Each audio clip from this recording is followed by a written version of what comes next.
जैसा कि आपने एपिसोड 71 में देखा कि हमारी मालूमात सच साबित हुई।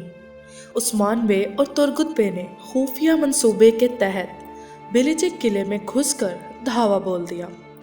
तुर्गुत बे और उस्मान बे के दिखावे के जंगी मनाजिर ने मदाहों का खूब दिल लगाए रखा और रोका तो उसकी कैद में तुर्क बच्चों ने तो जैसे हमारे ईमान को भी ताज़ा कर दिया हो।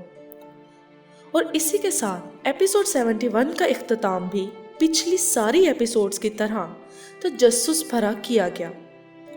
अब कुरुलुस उस्मान के फैंस यही सोच रहे हैं कि आखिर उस्मान बे, तुर्गुत बे और तुर्क बच्चों को बचाने में कामयाब हो भी पाएंगे या नहीं। और जैसा कि एपिसोड 72 के ट्रेलर में दिखाया गया, उसके मुताबिक क्या मारी करेगी निकोला से शादी? और अगले एपिसोड में आखिर कौन सी जंग होने वाली है जिसमें सारे दुश्मन मिलकर करने वाले हैं उस्मान बे पर हमला? क्या पापास ग्रेगोर दे देंगे उस्मान को धोखा और करेंगे सोगोत में कोई बड़ा धमाका? तो आपके इन सारे सवालों के जवाब हम आपको देंगे आज की इस वीडियो में। सबसे पहले मारी की बात करते हैं।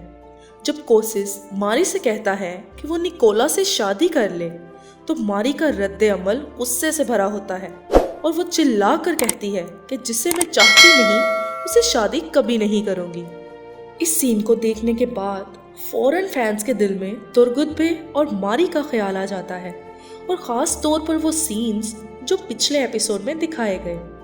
तुर्गुत बे को जख्मी हालत में देखकर मारी के दिल पर जो गुजरी वो उसके चेहरे से जाहिर था।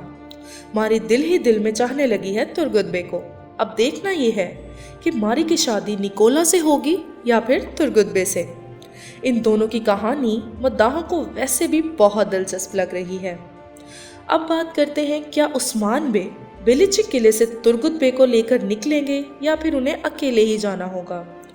ये तो हम सब जानते ही हैं कि उस्मान बे किले से बाहर जाने का खुफिया रास्ता जानते हैं, तो बाहर तो वो निकल ही जाएंगे, लेकिन हो सकता है कि तुर्गुत बे को अपने साथ ना ले जा सकें और बाद में रोगातोस के आगे कोई पेशकश करके तुर्गुत बे को हासिल कर लें। लेकिन यहाँ एक सूरत हाल ये भी हो सकती है कि मारी तुर्गुत बे को रोगातोस की कैद से आज़ाद करवाए। बच्चों को बचाने में तो उस्मान बे कामयाब हो जाएंगे और रही बात सोगोत पर हमले की, तो बारूद को लेने पापास ग्रेगोर का सिर्फ साथी आया था, ना कि खुद पापास ग्रेगोर। तो हो सकता है कि उस्मान बे को इस सब का पता चल गया हो या फिर पापास ग्रेगोर खुद इन सब में शामिल ना होना चाहते हों। ये भी एक दिखावा ही हो तीनों कमांडरों को एक साथ अपने जाल में फंसाने का। और आखिर में बात करेंगे जंगी मनाजिर की, जिनमें रोगातोस, मिकाइल कोसिस और निकोला एक साथ जंग के लिए तैयार दिखाई दिए। अब हो सकता है कि ये तुर्गुत बे को वापस लेने का मामला हो या फिर सोगोत में होने वाले धमाके के लिए तैयारी कर रहे हों या फिर हमले पर नज़र रखने आए हों। दोस्तों, आने वाली एपिसोड बहुत ही पुरजोश होने वाली है और आगे कहानी क्या मोड़ लेने वाली है जानने के लिए देखते रहिए कुरुलुस उस्मान सीज़न 3। और ऐसी और वीडियोस के लिए हमारे चैनल को सब्सक्राइब कर दें और वीडियो को कर दें लाइक।